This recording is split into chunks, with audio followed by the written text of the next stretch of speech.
Arestado sa ikinasang operasyon ang tinaguriang top 1 most wanted person ng mga otoridad sa kasong estafa sa Burgos, Ilocos Sur.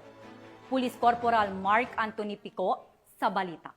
Narito ng mga otoridad ang top 1 most wanted person ng Burgos, Ilocos Sur matapos ang matagumpay na operasyon noong August 23, 2025.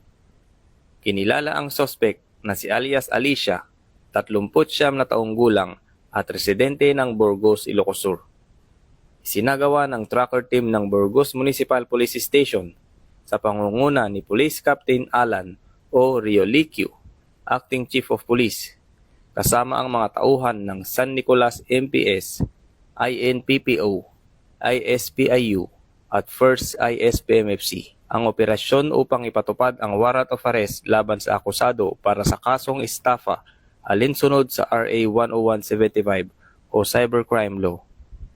Ang mga kasong kriminal na may bilang na 5391-N-2024 hanggang 5395N-2024 ay inilabas ni Honorable Elizabeth Garcia Bringas, Presiding Judge ng Regional Trial Court, Branch 72, First Judicial Region, Narvacan, Ilocos Sur, noong January 3, 2025. Bawat kaso ay may nakatakdang piyansa na nagkakahalaga ng 80,000 piso para sa pansamantalang paglaya ng akusado. Matapos ang pagkakaresto, dinala si Alicia sa Ilocos Sur District Hospital, Narvacan para sa medikal na pagsusuri bago dalhin sa himpilan ng pulisya para sa kaukulang dokumentasyon at disposisyon. Ang matagumpay na operasyon ng kapulisan ay patunay ng kanilang patuloy na kampanya laban sa kriminalidad at pagsusumikap na may hatid ang hustisya sa mga biktima ng krimen.